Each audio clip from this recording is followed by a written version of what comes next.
Astaghfirullah. Bismillahirrahmanirrahim. Assalamualaikum warahmatullahi wabarakatuh.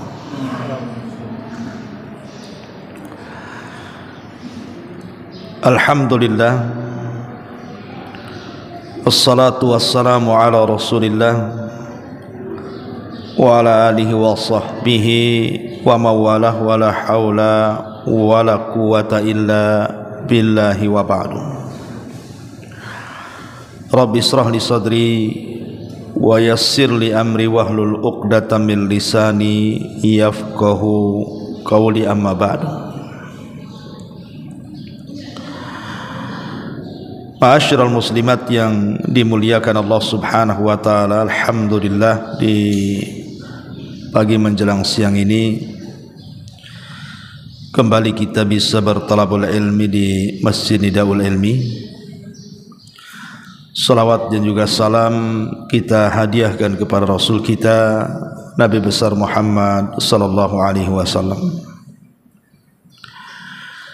Pembahasan di pagi menjelang siang ini kita akan membahas tentang orang-orang yang didoakan baik oleh para malaikat dan juga orang-orang yang didoakan buruk oleh para malaikat. Siapa orang-orang ini yang didoakan baik oleh para malaikat dan didoakan buruk oleh para malaikat? Ma'asyiral muslimat yang dimuliakan Allah Azza wa Jalla, kita tahu bahwa malaikat itu ibadun mukramun, la ya'sunallah ma amarahum wa yaf'aluna ma yu'marun. Jadi para malaikat itu adalah hamba-hamba Allah yang dimuliakan. Mereka tidak pernah bermaksiat kepada Allah. Apapun yang Allah perintahkan kepada mereka, pasti mereka melakukannya. Dan para malaikat memang diciptakan seperti itu. Mereka tidak pernah bermaksiat sekejap mata pun. Artinya mereka makhluk yang sangat mulia dan dimuliakan di sisi Allah Subhanahu wa taala. Sehingga doa-doa mereka disebutkan oleh para ulama sebagaimana dinyatakan oleh Al-Imam Ibnu Battal rahimahullahu taala dalam syarah Sahih Bukhari. Wa ma'lumun anna du'a al-malaikati mustajabatun. Dan sudah sesuatu yang dianggap maklum bahwa doa-doa para malaikat itu dipastikan diijabah. Dan senada dengan perkataan Al-Imam As-Sudi rahimahullahu taala, beliau mengatakan du'aul malaikati yurja istijabatuh, bahwa doa-doanya para malaikat itu sangat diharapkan pengabulannya. Kemudian juga dikatakan oleh Abul Hasan Al-Mubarakfuri rahimahullahu taala, du'aul malaikati mustajabun, bahwa doa para malaikat itu pasti mustajab. Ya wajar kalau seandainya doa-doa malaikat itu mustajab, karena mereka adalah makhluk yang mulia dan dimuliakan Allah Subhanahu wa taala. Makanya termasuk kebahagiaan seorang muslim ketika mereka didoakan oleh para malaikat dengan doa yang baik tentunya. Karena siapapun yang didoakan oleh para malaikat, maka dipastikan doa-doa malaikat itu akan mustajab. Sebagaimana perkataan banyak para ulama yang tadi saya sebutkan. Sehingga dari sini jangan sampai kita didoakan oleh para malaikat dengan doa-doa keburukan, dan berharaplah kita kepada Allah agar malaikat-malaikat itu mendoakan kepada kita dengan doa kebaikan. Lalu siapa saja mereka orang-orang yang didoakan kebaikan oleh para malaikat itu, dan orang-orang yang justru didoakan buruk oleh para malaikat? Inilah yang kita akan bahas. Ma'asyiral muslimat yang dimuliakan Allah Subhanahu wa taala, pertama kita akan membahas orang-orang yang didoakan baik para malaikat. Pertama, an-naumu tahiran. An-naumu tahiran, orang yang tidur dalam kondisi suci. Artinya sebelum tidur itu dia kalau memiliki hadas kecil maka dia berwudu. Kalau dia memiliki hadas besar maka dia mandi junub. Orang yang ketika tidur tidak memiliki hadas besar ataupun hadas kecil, maka orang yang seperti ini akan didoakan para malaikat. Sebagaimana hadis yang disahihkan oleh Syekh Albani dalam Sahih At-Targhib dan juga Tarhib, kata Nabi sallallahu alaihi wasallam, man bata tahira, man bata tahira bata fi syi'arihi malakun la yastayqidu sa'atun la yastayqidu sa'atan minal laili illa qala al-malaku Allahumma ighfir li abdika fulanan fa innahu bata tahira. Barang siapa yang tidur, kata Rasul, dalam kondisi suci, maka dia tertidur di samping kiri kanannya para malaikat, dan tidaklah dia terbangun walaupun sesaat dari malam hari kecuali malaikat akan mendoakan di sampingnya, ya Allah, ampuni terhadap hambamu ini si fulan, karena dia telah tidur dalam kondisi suci. Subhanallah. Orang yang tidur, jadi kalau ibu sebelum tidur itu wudu dulu, kalau memang punya hadas besar mandi dulu kemudian tidur. Namanya orang tidur itu kan Bu, terkadang terguling ke kanan, terkadang terguling ke kiri. Itulah tabiat orang tidur kan Bu. Tidak mungkin orang tidur itu kayak patung diem saja, enggak kan. Itu orang mati namanya. Kalau orang masih hidup itu kan pasti guling kanan, guling kiri. Lah setiap seseorang itu sedang berguling ke kanan dalam tidurnya itu, maka malaikat sebelah kanan akan mendoakan kita dan mengatakan, ya Allah, ampuni orang ini, ya Allah, rahmati orang ini. Apabila badannya kemudian terguling ke arah kiri, maka malaikat sebelah kiri juga sama mengatakan seperti itu. Ya Allah, ampunilah hamba ini, ya Allah, rahmati hamba ini, sampai dia terbangun. Subhanallah. Ya, bayangkan dalam kondisi tidur saja didoakan para malaikat. Artinya kalau Allah takdirkan kok tidak bangun lagi alias mati, berarti dia mati di atas doa kebaikan para malaikat, husnul khatimah Bu. Maka jangan malas untuk berwudu sebelum tidur. Ini amalan yang pertama Bu ya. Kemudian yang kedua, al-maqthu fil masjidi, berdiam diri di masjid. Nabi SAW bersabda, la yazalu ahadukum fi salatin ma dama yantadiruha wala tazalul malaikatu tusalli ala ahadikum ma dama fil masjidi Allahumma ighfir lahu Allahumma arhamhu ma lam yuhdith. Rawahu Tirmidzi.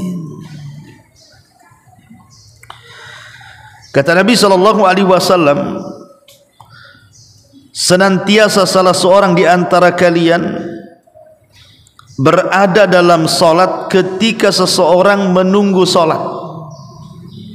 Dia tidak solat, tapi dia rindu menunggu solat.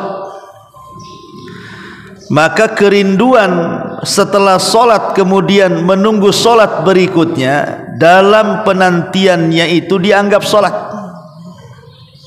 karena dia rindu solat.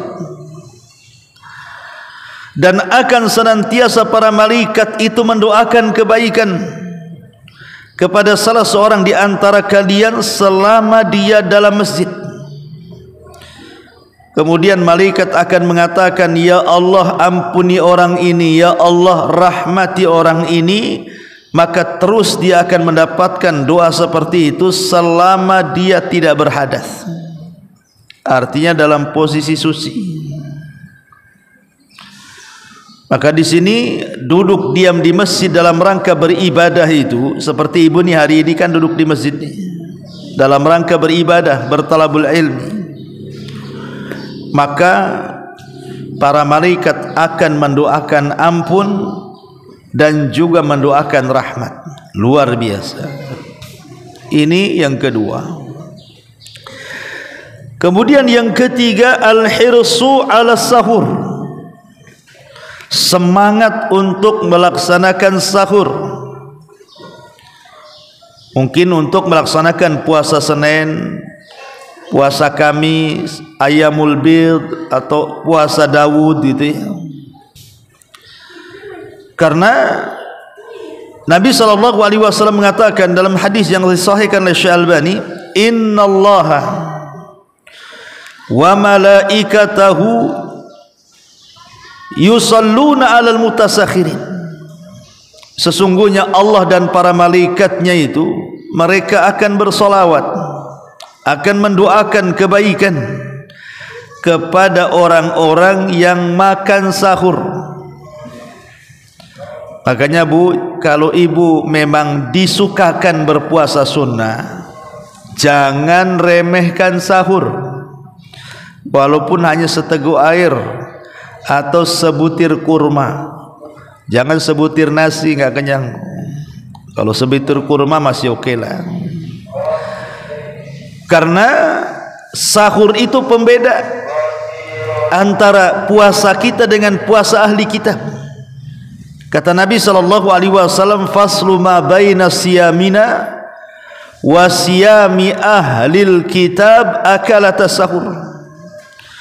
Perbedaan puasa kita dengan puasa ahli kitab itu dimakan sahur.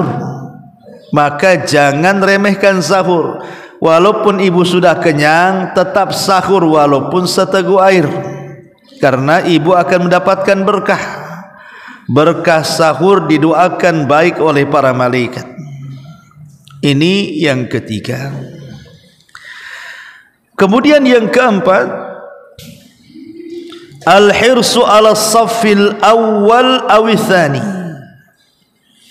semangat untuk memenuhi saf yang pertama dalam salat atau saf yang kedua. Nabi SAW mengatakan, innallaha wa malaikatahu yusalluna ala saffil awwali. Qalu ya Rasulullah wa ala thani. Qala innallaha wa malaikatahu yusalluna ala saffil awwali. Qalu ya Rasulullah wa ala thani. Qala wa ala thani. Sesungguhnya Allah dan para malaikatnya mereka bersalawat terhadap orang-orang yang tegak di saf pertama dalam salat. Sahabat bertanya, Rasul bagaimana di saf yang kedua? Maka Rasul mengatakan, sesungguhnya Allah dan para malaikatnya akan bersalawat kepada saf yang pertama. Sahabat bertanya, bagaimana dengan saf yang kedua? Kata Rasul, ya termasuk saf yang kedua. Maka beruntunglah orang-orang yang mendapatkan doa para malaikat dan salawatnya para malaikat kepada kita. Itu artinya malaikat memuji kita di hadapan Allah, dan memintakan ampun akan dosa-dosa kita. Ini yang keempat. Yang kelima, saddul faraji fi salati. Ibu kalau sedang salat, umpamanya ke masjid ya, kalau salat di rumah, kalau jamaah dengan anak atau dengan saudari yang lain, jangan lupa untuk merapatkan saf. Bagaimana cara merapatkan saf? Merapatkan saf itu bahu ketemu bahu, mata kaki ketemu mata kaki.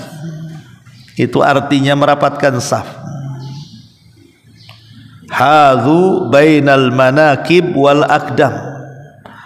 Rapatkan bahu-bahu kalian dan mata kaki kalian itu. Nah, itu baru disebut merapatkan saf, namanya sadul furaj. Tapi sayang, banyak di masyarakat itu karena tidak paham mungkin sunnah merapatkan saf itu, padahal imam yang ngomong rapatkan saf, luruskan saf, itu imam loh yang ngomong. Makmumnya malah tidak mau, Bu, jauh-jauh. Alasannya gatel, Ustaz, saya kalau ketemu tumit orang lain itu, risih saya kalau ketemu bahu dengan bahu yang lain itu. Jangan salah, Nabi SAW mengatakan, innallaha wa malaikatahu yusalluna ala alladhina yasiluna as-sufuf wa man sadda furjatan rafa'ahu Allahu biha darajat. Sesungguhnya Allah dan para malaikatnya akan bersalawat terhadap orang-orang yang mereka menyambung saf-saf, dan barang siapa yang merapatkan saf, Allah juga akan angkat derajatnya. Jadi selain mendapatkan doa para malaikat, juga Allah angkat derajatnya, dan itu menunjukkan persatuan. Kalau dalam satu masjid itu, Bu, rapat safnya, berarti memang hatinya disatukan tuh. Tapi kalau seandainya centang perenang safnya, berarti hatinya sedang dicentang perenangkan, Bu. Berarti tidak bersatu orang-orang yang di masjid itu. Ini yang kelima. Yang keenam, iyadatul marid, iyadatul marda, mengunjungi orang sakit. Nabi SAW mengatakan, ma min muslimin ya'udu musliman ghudwatan illa shalla alaihi sab'una alfa malakin hatta yumsiha wa in adahu ashiyatan illa shalla alaihi sab'una alfa malakin hatta yusbiha wa kana lahu kharifun fil jannah. Tidaklah seorang muslim, kata Nabi, mengunjungi seorang muslim lainnya, kecuali tentu dalam rangka menjenguk karena dia sakit, kecuali 70.000 malaikat akan turun, kemudian akan mengiringi di belakangnya dan akan mendoakan kebaikan. Kalau dia mengunjungi di pagi hari, maka dia akan mendapatkan doa 70.000 malaikat itu sampai sore. Kalau dia mengunjungi di sore hari, maka dia akan mendapatkan doa malaikat sampai waktu pagi. Bukan sedikit, Bu, 70.000 malaikat. Kita aja ngaji ini tidak ada 70.000 ibu-ibu yang ngaji di sini kan. Paling 7 lah, nggak ada ribunya. Ini yang datang kepada orang sakit. Umpamanya ibu punya tetangga kan, dia sedang sakit, ibu kunjungi di pagi hari atau di sore hari, itu 70.000 malaikat dari langit turun khusus mendoakan ibu saja. Jadi jangan remehkan amalan mengunjungi orang sakit itu, walaupun bukan ada hubungan kerabat dengan kita. Boleh jadi dia ya nggak ada siapa-siapa dengan kita hubungan, mungkin tetangga atau siapa, nggak masalah. Dan ini doa 70.000 malaikat ini sekali kunjung nih. Gimana kalau seandainya dalam seminggu itu bisa 2-3 kali kunjungan? Luar biasa, Bu. Karena sering saya katakan kan, Bu, orang sakit itu kalau dikunjungi, apalagi yang mengunjungi bawa-bawa, Bu, itu agak senang hatinya sedikit, itu bisalah mengobati penyakit dia. Boleh jadi obat yang dari dokter itu akan berpengaruh kepada kesehatan dia karena dibantu doa ibu yang datang mengunjunginya. Ibu ya, jadi ibu datang, doakan juga kesembuhan. Boleh jadi itulah doa yang mendorong akhirnya kemudian dia sembuh. Karena doa itu lebih utama dibandingkan obat-obatan, Bu. Obat-obatan kan wasilah saja, tapi kalau doa melesat ke atas, langsung didengar Allah Subhanahu wa taala. Kan Allah yang ngasih penyakit, Allah juga yang akan mengangkatnya.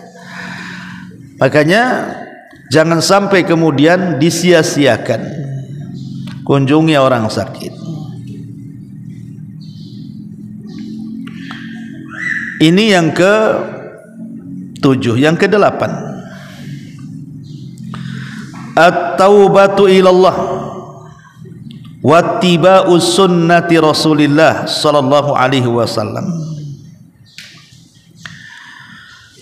Di dalam surah Ghafir ayat 7 sampai 9, Allah Subhanahu wa taala berfirman, alladzina yahmilunal arsya wa man haulahu yusabbihuna bihamdi rabbihim wa yu'minuna bihi wa yastaghfiruna lilladzina amanu rabbana wasi'ta kulla syai'in rahmatan wa ilman faghfir lilladzina tabu wattaba'u sabilak wakihim adzabal jahim.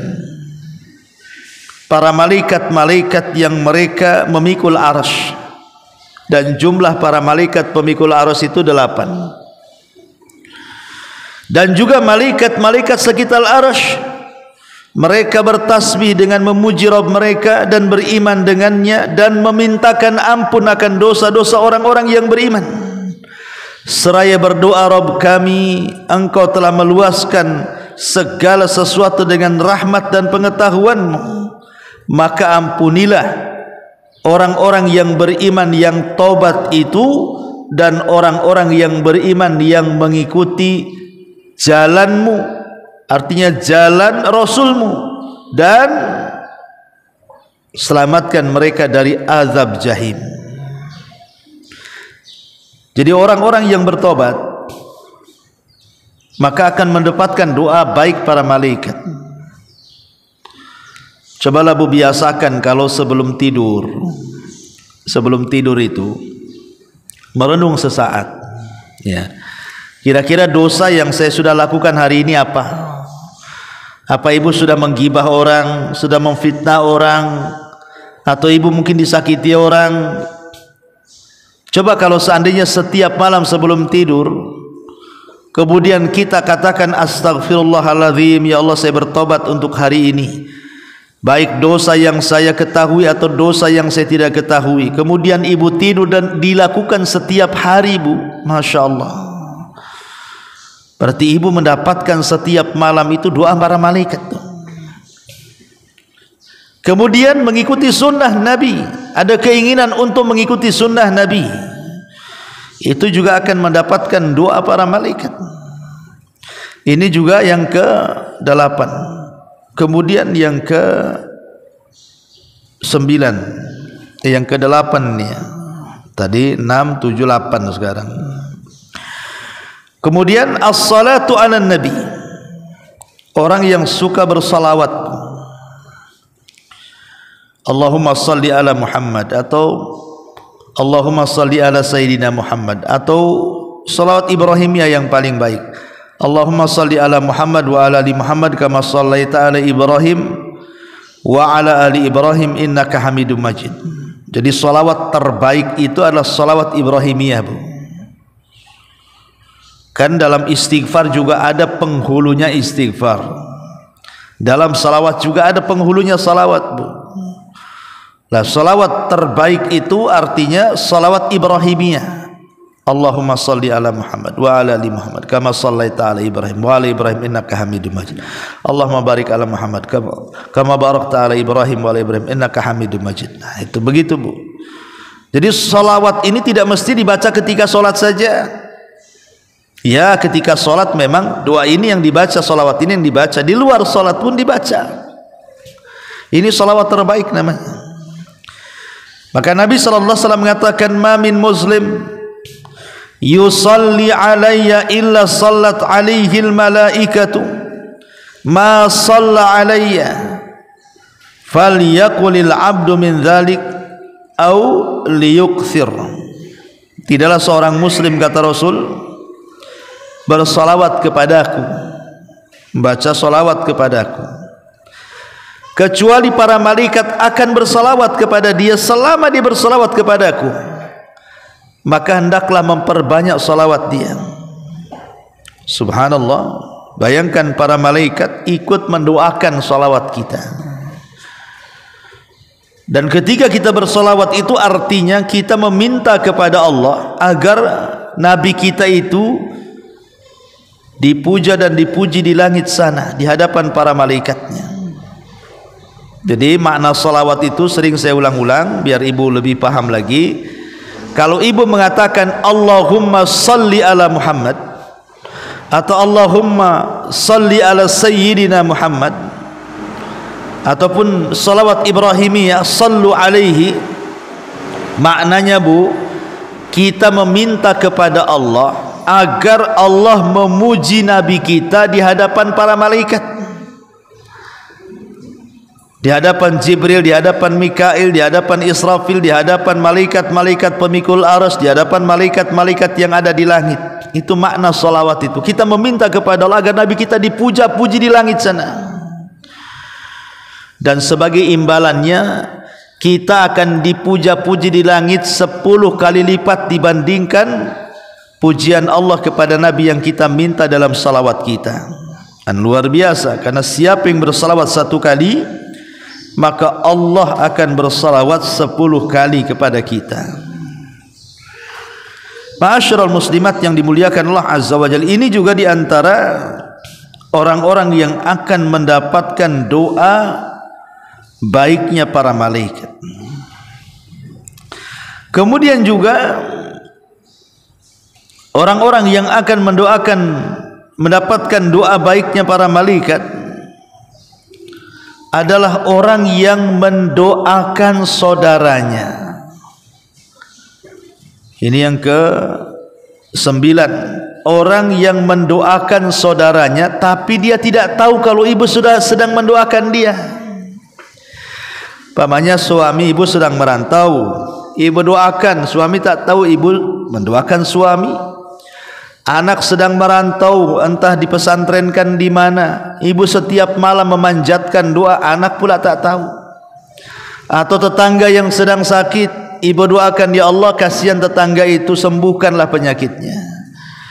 Atau ibu mendoakan kebaikan kepada saudara-saudara kita di Palestina, ya Allah kasihanlah orang-orang di Palestina itu sedang genosida oleh Yahudi Israel, semoga Allah berikan pertolongan kepada mereka. Pokoknya doa kepada muslim dan dia tidak tahu kalau ibu sedang mendoakan.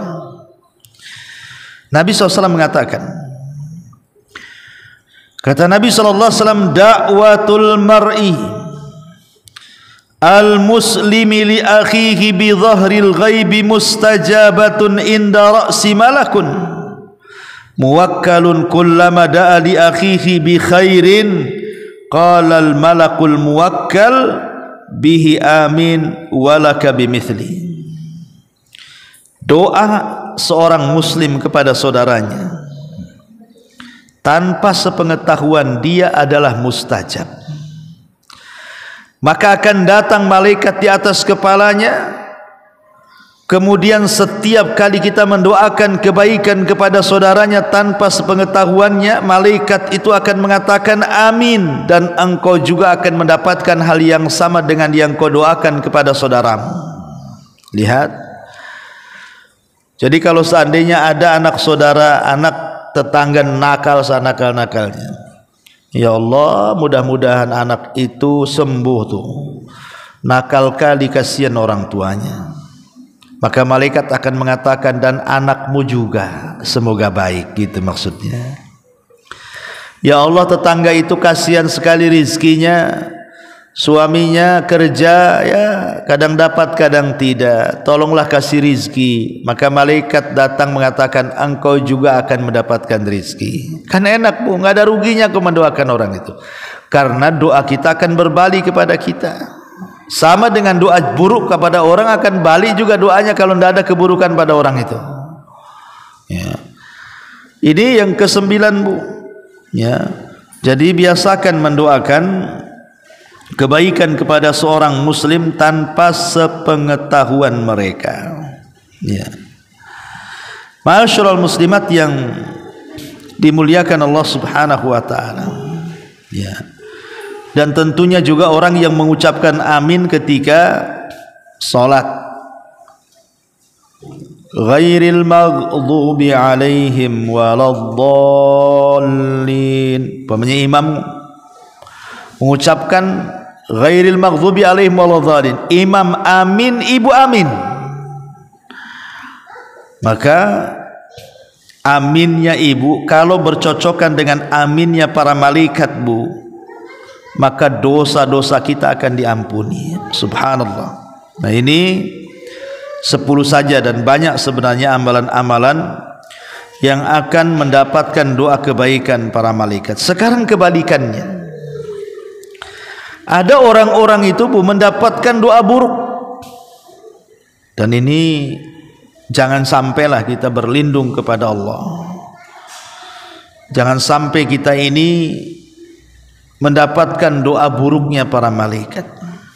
Karena tadi saya sudah katakan, malaikat ini kalau sudah berdoa mustajab doanya Bu. Itu masalahnya. Siapa saja mereka? Pertama, tentu orang yang mati di atas kekafiran. Jadi kalau ada orang Islam kemudian murtad, naudzubillah. Kan di Batam ini banyak Bu orang murtad tuh. Gara-gara nikah sama bule murtad, ikut agama bule. Coba bayangkan, nikah sama warga Singapura yang non muslim, akhirnya pindah agama hanya gara-gara ekonomi Bu. Ya. Hanya gara-gara dikasih rumah, dikasih kendaraan, dikasih uang bulanan. Berapalah itu harga rumah dengan sorga tuh. Dan kalaupun dia bertahan dengan kefakiran, itu masih mending dibandingkan panasnya neraka sebenarnya. Tapi kenapa harus memilih pindah agama? Coba gara-gara ekonomi. Maka perhatikan Al-Baqarah 161 itu. Bacalah orang-orang murtad. Innal ladzina kafaru wa matu wa hum kufar ulaika alaihim la'natullahi wal malaikati wan nasi ajmain.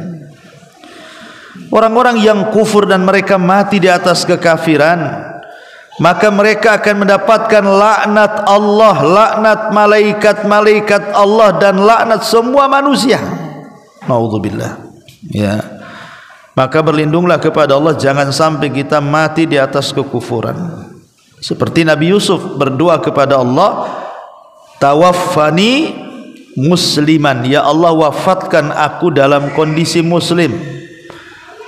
Dan Allah mengatakan, wala tamutunna illa wa antum muslimun, jangan kalian mati kecuali dalam kondisi Islam. Berdoalah, ya muqallibal qulub tsabbit qalbi ala dinik, wahai zat yang membolak-balikan hati, tetapkan hatiku di atas agamamu. Ini yang pertama. Yang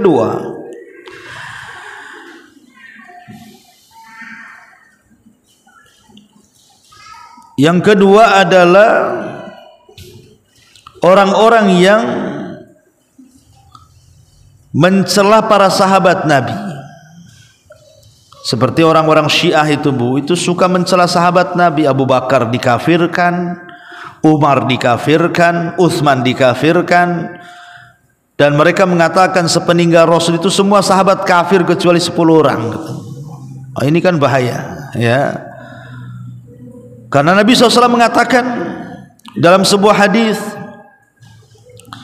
kata Nabi SAW, man sabba ashabi fa alaihi laknatullahi wa malaikah wa nasi ajmain.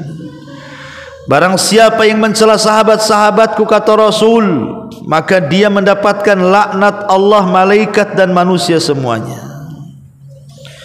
Sahabat itu mereka as-sabiqunal awwalun yang sudah Allah rekomendasikan radhiyallahu anhum wa radu'an. Mereka dapat keridhaan Allah.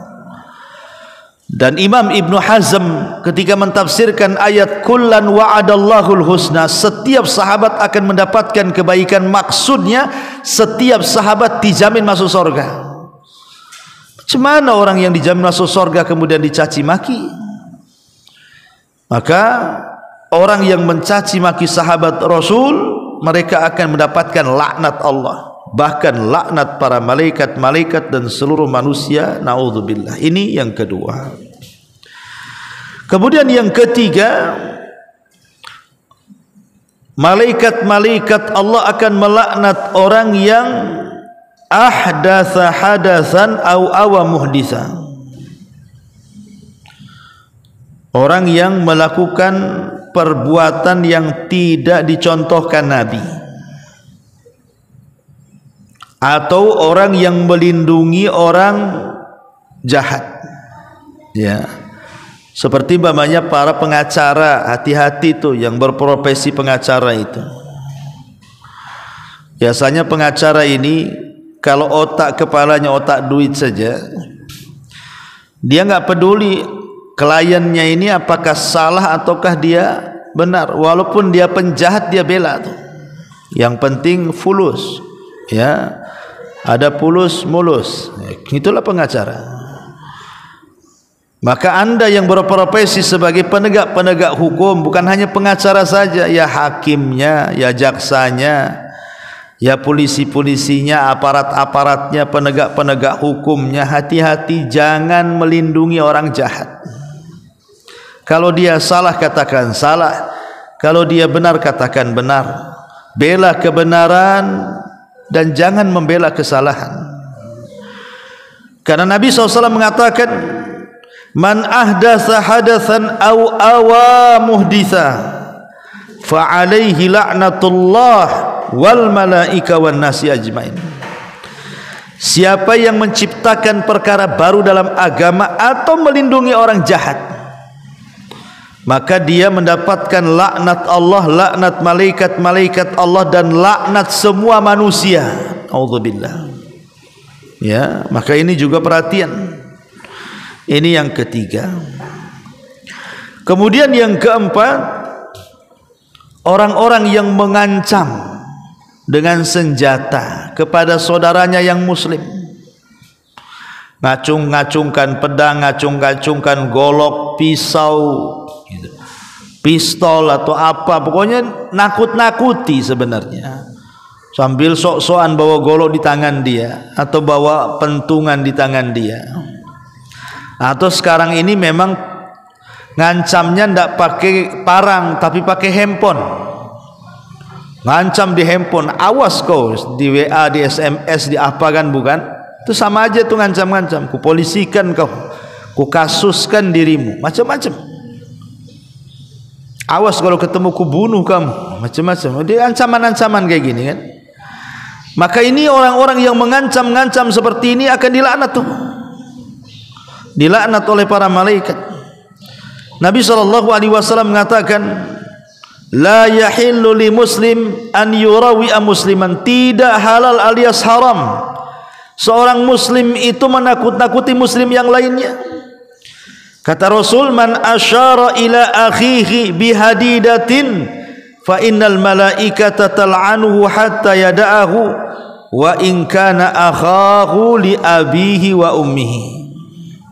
Barang siapa yang mengisyaratkan kepada saudaranya dengan besi, maka malaikat akan melaknatnya sampai dia letakkan tuh senjatanya. Kalau handphone ya sampai diletakkan handphonenya gitu ya, walaupun yang diisyaratkan itu saudara sebapa atau saudara seibu. Rawahu Muslim. Jadi tidak boleh ngancam-ngancam itu. Ini akan dilaknat orang yang suka ngancam-ngancam oleh para malaikat, naudzubillah. Ini juga yang keempat. Yang kelima, orang yang mengingkari janji. Orang-orang yang mengingkari janji terhadap muslim yang lainnya. Karena Nabi SAW menjelaskan kepada mereka, orang-orang seperti ini akan mendapatkan laknat. La imana liman la amanatalah, wala dina liman la ahdalah. Tidak ada iman bagi orang yang tidak ada amanah, dan tidak ada agama bagi orang yang membatalkan perjanjiannya. Ma'asyiral muslimat yang dimuliakan Allah Subhanahu wa taala, maka jangan suka membatal-batalkan perjanjian. Kalau sudah janji ya ditepati, kalau tidak maka katakan bahwa saya tidak bisa melaksanakan janji itu.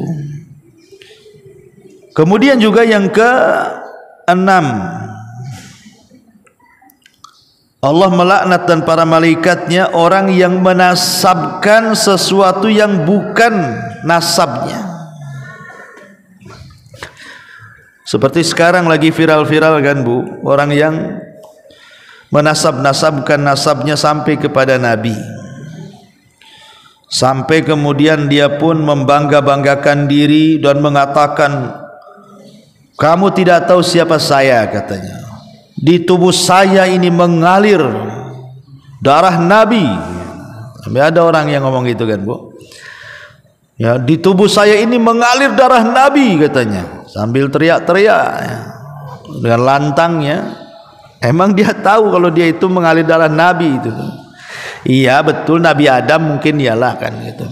Tapi kalau jalurnya kepada Rasul ini kan harus ada penelitian ilmiah dari para nasab, ahli-ahli nasab, ahli-ahli nasab. Dan kalaupun seandainya betul dia sampai kepada Rasul pun tidak perlu berbangga seperti itu, karena nasab itu tidak menyelamatkan dirimu, yang menyelamatkan itu takwamu. Sebagaimana Rasul mengatakan kepada Fatimah, itu anaknya sendiri itu, ya Fatimah binta Muhammadin salini ma syi'ti la ugni anki minallahi syai'ah. Hei Fatimah putri Muhammad, minta kepadaku kalau soal dunia, aku tidak bisa menyelamatkan kamu di akhirat, katanya. Lah kalau Nabi tidak bisa menyelamatkan Fatimah karena nasab, lalu Fatimah selamat karena apa? Karena amalan dia. Karena Rasul yang mengatakan, man batta'a bihi amaluhu lam yusri bihi nasabuhu. Siapa yang lambat amalnya tidak mungkin dikejar nasabnya. Maka Allah mengatakan, inna akramakum indallahi atqakum. Orang yang paling mulia itu adalah orang yang paling bertakwa. Harusnya kalau anda merasa bahwa di tubuh anda itu ada garis keturunan Nabi, harusnya anda yang paling sunnah, yang paling berakhlak, ngomongnya paling santun seperti santunnya Rasul kalau bicara, ahli ibadah seperti ahli ibadahnya Nabi SAW kalau ibadah, ahli sunnah sebagaimana Rasul mengajarkan sunnah. Bukan anda pula paling kotor omongannya, paling malas ibadahnya kan gitu, paling sombong pula dirinya, dan begitu seterusnya. Itu diragukan tuh turunan Nabi itu. Jangan-jangan turunan sebelah Nabi Abu Lahab, Abu Jahal, naudzubillah ya. Taib. Jadi orang yang menasabkan kepada yang bukan nasabnya, ini dilaknat. Rasul yang mengatakan, manidda ila ghairi abi wa huwa ya'lam fal jannatu alaihi haram. Barang siapa yang mengaku kepada yang bukan bapaknya dan dia tahu, maka sorga padanya haram. Manidda ila ghairi abihi fa alaihi la'natullahi wal malaikatu wan nasu ajmain. wal malaikati wan nasi ajmain la yaqbalullahu minhu yaumal qiyamah sarfan wala adla. Manidda ila ghairi abi, siapa yang mengaku mengklaim kepada yang bukan keturunannya, fa alaihi laknatullahi wal malaikati wan nasi ajmain, dia dapat laknat Allah, malaikat dan manusia semuanya. La yaqbalullahu minhu yaumal qiyamah, Allah tidak akan menerima pada hari kiamat sarfan wala adla, amalan wajib dan sunnahnya ditolak semuanya. Naudzubillah. Jadi Bu, kalau bukan nasabnya, seperti mamanya nih di daerah di Indonesia ini kan masing-masing daerah itu kan ada suku-suku kayak Batak itu kan ada ya kan, ada macam-macam itu kan, si Hombingnya, Harahapnya, si ininya itu kan kadang-kadang berkenaan dengan kasta tuh biasanya. Nih kalau yang ini nih, ini kastanya lebih tinggi dibandingkan yang ini. Kalau yang ini lebih rendah dibandingkan yang itu. Terus tiba-tiba karena dia malu mungkin kastanya lebih rendah, akhirnya dia ngaku bukan dari kabilahnya, bukan dari sukunya. Pamannya dia si Harahap, ngakunya si Hombing, pamannya gitu. Itu kalau orang Batak kan itu. Orang Padang juga mungkin ada juga kan kasta-kastanya. Orang Jawa mungkin kurang lebih dan begitu seterusnya. Ya, kadang-kadang dia malu. Kalau seperti orang-orang India itu kan ada kasta-kastanya tuh. Dia kadang menasabkan kepada kasta yang lebih mulia dibandingkan kasta yang turunannya karena dia malu. Nah, ini kan sama, orang yang menasabkan kepada yang bukan jalurnya dilaknat tuh orang kayak gini nih. Enggak boleh ya. Ini yang keenam, yang ketujuh ya. Wanita-wanita yang menolak ajakan suami untuk melakukan hubungan suami istri. Nabi SAW mengatakan, idza batatil mar'atu hajirah li firashi zawjiha la'anathal malaika hatta tusbiha au turaji. Apabila seorang wanita tidur kemudian dia pun tidak mau melaksanakan kewajibannya melayani suaminya, maka malaikat akan melaknat wanita itu sampai subuh atau sampai dia bertobat kepada Allah Azza wa Jalla. Maka ibu kalau suami lagi minta kemudian ibu tolak, maka malaikat akan datang melaknat ibu sampai subuh tuh Bu. Naudzubillah kan, tidak mau ibu dilaknat, kalau mati bu sul khotimah lah kan itu. Kemudian juga yang selanjutnya, orang-orang yang akan mendapatkan laknat para malaikat adalah orang-orang yang mereka menyembunyikan kebenaran, menyembunyikan ilmu, tahu itu benar tapi tidak mau dikatakan, tahu itu hak tapi tidak mau disampaikan. Maka disebutkan dalam Al-Baqarah 159, innal ladzina yaktumuna ma anzalna minal bayyinati wal huda min ba'di ma bayyanahu lin-nasi fil kitab ulaika yal'anuhumullahu wa yal'anuhumul la'inun. Orang-orang yang menyembunyikan apa yang kami turunkan dari keterangan dan petunjuk setelah kami jelaskan kepada manusia di dalam Alkitab, maka mereka orang-orang yang Allah laknat, dan orang-orang atau makhluk-makhluk Allah yang melaknat, ikut melaknat juga, artinya termasuk juga para malaikat ya, termasuk orang-orang yang melakukan kezaliman di tanah haram. Seperti Madinah, ibu lagi umroh, janganlah melakukan kezaliman di situ. Atau di Mekah, maka tidak boleh, karena itu mendatangkan laknat para malaikat. Termasuk hakim-hakim yang tidak adil. Para hakim yang tidak adil, maka mereka juga akan mendapatkan laknat Allah, laknat para malaikat, dan laknat manusia semuanya. Inilah diantara orang-orang yang akan mendapatkan laknat dari para malaikat. Wallahu alam. Taib, sebelum saya tutup kita buka tanya jawab, silakan. Kita buka tanya jawab.